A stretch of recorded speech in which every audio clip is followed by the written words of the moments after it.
시민의 눈높이에서 질문하고 한국 사회에 화두를 던지며 더 나은 내일을 만들어가는 뉴스프리즘 시작합니다. 이번 주 뉴스프리즘이 주목한 이슈 함께 보시겠습니다.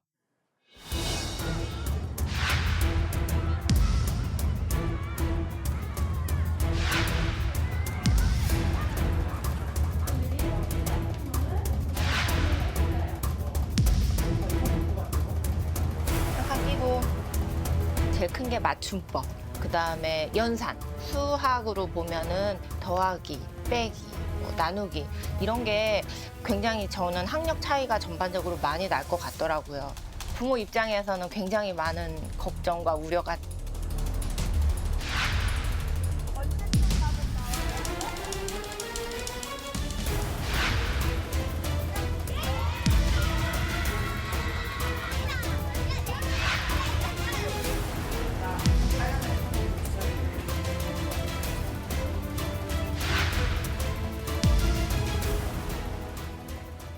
코로나 시대 만 2년, 사립초등학교 선호 현상이 강해졌습니다. 집 가까운 공립학교를 거부하고 멀더라도 사립을 보내는 이유를 홍정원 기자가 짚어봤습니다. 여기 계신 네 분이 절 선택하셨지만 공교육의 그늘진 단면을 그려낸 드라마 속 한 장면입니다. 한국 같은 경쟁 사회에서 어떻게 학원을 끊어? 공교육에 대한 뿌리 깊은 불신은 코로나 시대에 더욱 깊어집니다. 공교육과 사교육에 대한 경계선이 학교와 학원으로 확연히 나뉜 가운데 공립학교냐 사립학교냐를 놓고도 경계선이 뚜렷해지고 있습니다. 이런 분위기 속에서 올해 사립초등학교 경쟁률은 10대 1 수준까지 치솟을 수 있다는 전망이 나옵니다. 올해 지원 열기를 감안하면 역대급 경쟁률을 보였던 전년에 6.8대 1을 뛰어넘을 것이란 관측입니다. 지난해에 이어 중복 지원이 가능해진 점도 한몫을 했겠지만 핵심은 역시 교육의 질입니다. 경쟁률이 많이 높아진 것은 아마 교육 서비스가 좀 차이가 나지 않나 예컨대 원격 수업의 양이나 질, 또 등교 수업의 횟수 등의 차이를 느낀 학부모들이 사립을 선호하지 않나 생각되고요. 코로나 시대 공립과 사립의 교육 격차를 두드러지게 한 첫 번째 지표는 등교일 수입니다. 사립초등학교가 주당 4.21, 공립초등학교가 1.91 등교한 것으로 저희 의원실에서 확인을 했습니다. 거의 2배가 넘는 숫자입니다. 대면 수업을 대신한 온라인 수업의 질 또한 차이가 컸습니다. 사립학교의 경우에는 실시간으로 라이브 방송을 통해서 선생님들이 학생들에게 수업을 많이 진행을 한 반면에 공립학교에서는 유튜브라든지 EBS 영상을 틀어놓는 간접적인 방식으로 수업을 많이 한 것으로도 확인이 되었습니다. 다양한 방과후 활동도 사립을 선호하게 하는 이유 중 하나입니다. 선생님의 지휘에 맞춰 연주가 시작됩니다. 네, 저희 방학을 맞아서 아이들 특별하게 캠프를 진행하고 있는데 저희 동물의 사육제 중에 사자라는 곡을 지금 연습하고 있어요. 학부모의 만족도가 높을 수밖에 없습니다. 엄마 아빠한테 오케스트라 하는 거 보여드렸더니 엄마 아빠가 잘한다고 좋아하셨어요. 긴 통학거리도 기꺼이 감수합니다. 친구들은 원래 집 주변에 있는 학교에 가는데 어떤 친구들은 다 다른 동네에서 오기도 하고. 국제학교는 더 경쟁률이 치열합니다. 입학시험에 수천만 원대 학비까지 내야 하지만 제주국제학교 4곳엔 올해도 지원자들이 몰렸습니다. 코로나로 해외 유학이 어려워진 영향도 작용했습니다. 이곳에만 앞으로 2곳의 새로운 국제학교가 더 들어올 예정인데 맹모 삼천지교 고사를 반영하듯 주변 부동산 값도 덩달아 들썩입니다. 코로나 시대 3년차 초등학교 운동장이 기울어지고 있습니다. 연합뉴스TV 홍정원입니다. 코로나 사태는 우리 공교육의 취약성을 더욱 심화시키는 위기였습니다. 교실 안에서 교사 개인 역량의 많은 부분을 의존하던 시스템이 비대면으로 옮겨가며 부각된 공교육 부실화. 부담은 여전히 사회가 아닌 학생들이 짊어지고 있습니다. 조성미 기자가 전합니다. 아이들이 갑자기 학교에 못 가게 되며 원격 수업에 다급히 적응하던 코로나19 초기의 모습은 이제 어느 정도 안정됐지만 사태가 터진 지 2년 가까이 된 지금도 공교육의 상당 부분은 개인이 감당할 몫이 돼버렸습니다. 맞벌이인 자녀 대신 9살 손자를 돌보는 박영애 씨는 손자가 초등학교에 갓 입학한 지난 한 해 눈코 뜰 새가 없었습니다. 저학년이라 고학년보다는 등교 수업이 많았지만 학교에 안 갈 때는 손자의 온라인 수업을 돌봐줘야 했고 정오쯤 학교 수업이 끝나면 학원이나 태권도장을 데려다주는 것도 할머니 몫이었습니다. 숙제를 내준다거나 또 이제 집에서 또 복습을 해야 하는 경우 그런 것도 이 시간 맞춰서 한다는 것이 굉장히 부담스럽고 부모들이 해줘야지 되는데 이 조부모들이 한다는 거는 좀 무리가 있지 않나. 시간이 전혀 안 나니까 그냥 갇혀 있다는 느낌? 이런 걸로 해가지고 우울증이 한동안은 좀 심했었어요. 조부모 손을 빌릴 수 있으면 그래도 나은 편. 그렇지 못한 맞벌이 부부, 특히 워킹맘들은 코로나 사태 뒤 휴직이나 퇴사를 고민하는 빈도가 늘었습니다. 조부모 도움을 얻기도, 경제적인 이유 등으로 퇴사를 선택하기도 어려운 맞벌이 또는 한부모 가정의 아이들은 원격 수업 속에서 사실상 방치되기도 합니다.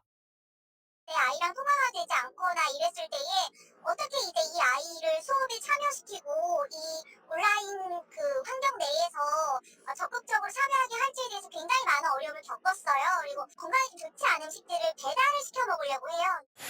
한국교육학술정보원 보고서에 따르면 교원 1,883명 대상 설문조사에서 지난해 1학기 원격 수업으로 학생 간 학습 수준 차이가 커졌는지 질문에 9.9%가 매우 그렇다고, 44.6%가 그렇다고 대답했습니다.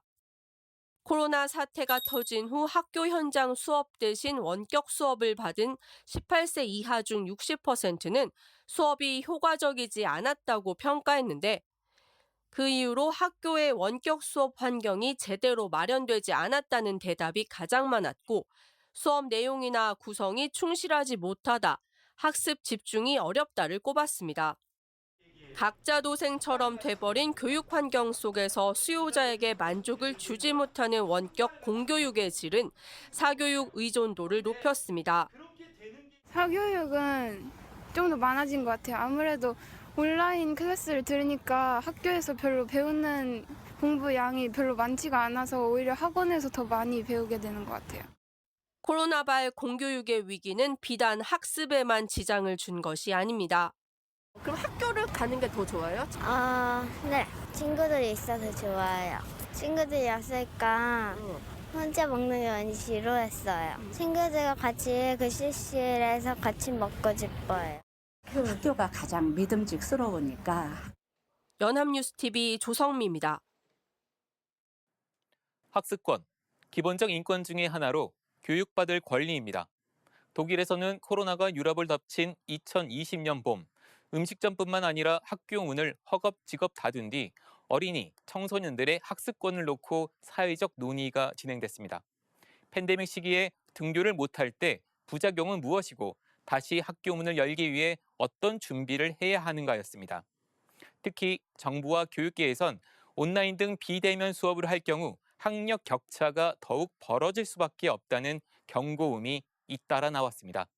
학생이 수업 결손으로 평생 소득에서 1%에서 3%의 손실을 볼 수 있다는 연구 결과가 제시되기도 했습니다. 특히 부모의 맞벌이 등으로 학업을 보충하기 어려운 저소득층 가정의 어린이들이 입을 타격이 우려됐습니다. 학교에서 코로나가 어떻게, 얼마나 퍼지는가에 대한 연구도 다각도로 이루어졌습니다. 모두 등교 재개를 위한 것이었습니다. 독일에선 공교육, 학교 수업이 중시되고 사교육 시장이 작습니다. 물론 독일에서도 일부 고소득층들은 팬데믹 기간 공교육의 빈자리를 사교육으로 메우기도 했지만 사회 한켠의 현상일 뿐이었습니다. 교실 내 공기 중 감염을 막기 위해 환기 시스템을 갖추는 움직임도 빨라졌습니다. 등교를 못할 경우 맞벌이 부모의 자녀들이 패스트푸드로 끼니를 때우게 돼 영양의 불균형이 생기고 가정폭력에 더 쉽게 노출될 수 있다는 점도 문제시됐습니다. 여름방학 이후 감염 우려로 정상등교 반대론이 만만치 않았지만 학생들의 학습권 보장이 우선이라는 의견이 우세하면서 정상등교가 이뤄졌습니다. 2020년 늦가을 다시 코로나가 확산하자 독일 사회는 음식점과 상점 문을 닫도록 하는 등 부분 봉쇄를 했습니다. 그때 봉쇄로 인한 손실을 국가가 지원하기로 했는데요. 당시 앙겔라 메르켈 총리는 의회에서 이렇게 연설했습니다. 어린이집과 학교를 유지하기 위해 가능한 모든 것을 하기로 결정했습니다. 시민의 경제활동을 제약하고 그로 인한 손실을 국가가 보상하더라도 학교 문만은 끝까지 열겠다는 의지였습니다. 겨울철 들어 하루 신규 확진자가 수만 명에 이르면서 독일도 등교를 중단할 수밖에 없었지만 등교를 위한 사회적 사투는 계속됐습니다. 지난해 여름에는 교실 내 환기장치 설치에 막대한 예산이 투입됐습니다. 미흡했던 온라인 수업에 대비한 투자도 계속했지만 등교가 우선이라는 철학은 일관적이었습니다. 독일은 최근 오미크론의 확산과 신규 확진자가 2만 명 가까운 상황에서도 크리스마스 방학을 마치고 대면 수업을 유지했습니다. 독일뿐만 아닙니다. 우리나라보다 감염 전파 상황이 심각한 서구의 여러 선진국에선 등교 사수를 위한 노력이 치열하게 전개되고 있습니다. 반면 우리는 오미크론 탓에 어렵사리 시작된 등교 조치를 다시 중단했습니다. 학교 대면 수업 부재에 따른 부작용은 벌써 곳곳에서 문제로 떠오르고 있습니다. 코로나 사태 장기화 속 위기의 공교육, 어떻게 위기를 헤쳐가야 할까요? 임혜준 기자가 짚어봤습니다. 공교육 정상화의 첫걸음은 전면 등교입니다. 그러나 등교 문제는 초중고 학생들의 건강과 직결되기 때문에 극도로 민감하게 받아들여질 수밖에 없는 사안입니다. 지난해 11월 어렵사리 전면 등교가 시작됐지만 당국은 한 달 만에 등교 중지를 결정했습니다. 학생들의 안전과 수업 정상화를 위해 정부가 고심 끝에 꺼내든 카드는 청소년 방역 패스입니다. 이마저도 법원은 학원과 독서실, 스터디 카페에 대한 방역 패스 적용 조치에 제동을 걸었습니다. 정부 정책이 난맥상을 보이는 가운데 아이들의 학습권에 대한 보장은 더욱 어려워지고 있습니다. 특히 학력 격차 문제에 대한 심각성은 커져가고 있습니다. 정부도 이에 대한 고민을 안고 있습니다. 코로나 상황 때문에 원격 수업이 되다 보니 이 교육 격차가 많이 이제 발생하고 있는 것이 우리나라뿐만 아니라 전 세계적으로 아주 큰 걱정거리입니다. 아이들의 영양권에 대해서도 고민이 깊어지고 있습니다. 집에서 밥 먹는 거라던가 이런 것들이 제대로 이제 안 되는 학생들이 상당히 많이 있거든요. 학교를 오지 못하게 되면 그런 어려움들이 생기는 거죠. 그 돌봄에 대한 어려움들. 결손만큼이나 관심을 가져야 할 부분은 또 있습니다. 발달적인 측면에서 봤을 때 친구들과 만나서 대화하고 하면서 어울리고 하면서 사회성도 커지고 또 그러면서 또 자아 정체성이라든가 또 자존감도 이렇게 키울 수 있는 그 공간이 학교만큼 좋은 공간이 없거든요. 원격 수업이 길어질 때를 대비한 노력도 요구되는 시점입니다. 학습권 보장에 대한 사회적 논의가 활발해져야 하는데 특히 정부의 역할이 중요합니다. 교사들이 자기만의 디지털 콘텐츠를 만들어야 된다 그렇게 생각을 해요. EBS 콘텐츠가 됐던 어떤 콘텐츠가 됐던 다양한 수업 재료에 쓸만한 것들을 교사들이 자유롭게 쓸 수 있도록 일단은 저작권 문제를 완벽하게 해결해 줘야 돼요. 교육부는 지난해 7월 교육회복 종합방안을 발표하고 여러 지원 방안을 제시했지만 충분한 대안이 되지는 못하고 있다는 지적이 따릅니다. 언제까지 이어질지 모르는 위기 상황에서 더 깊이 고민하고 멀리 보는 대책이 필요하다는 목소리는 점점 강해지고 있습니다. 전 세계적으로 인정받은 K방역, 학생들의 학습권까지 지켜낸 성공적인 역사의 한 페이지로 기록될지 지켜봐야겠습니다. 연합뉴스TV 임혜준입니다. 이처럼 코로나 사태로 인한 원격 수업으로 학력 격차는 더욱 심해지고 있습니다. 교육부가 2020년 말 중학교 3학년과 고등학교 2학년 학생들의 학업 성취도를 평가했더니 영어 포기자, 기초학력 미달은 1년 새 2배로 늘었습니다. 또 수학은 8명에 1명꼴로 기초학력 미달이었습니다. 청년들은 취업이 어렵다고 아우성칩니다. 집값 폭등으로 이번 생은 망했다는 청년들의 자주 섞인 목소리가 늘어납니다. 부모의 경제력과 그로 인한 학력 격차는 무시할 수 없는 원인입니다. 지금 취업문을 두드리는 청년들보다 출발선이 더욱 벌어진 코로나 시대의 학생들, 이 학생들이 취업 경쟁에 뛰어들 10년쯤 후의 미래, 훗날 청년들은 지금의 공교육과 학교를 어떻게 회상할까요? 이번 주 뉴스 프리즘은 여기까지입니다. 시청해주신 여러분 고맙습니다.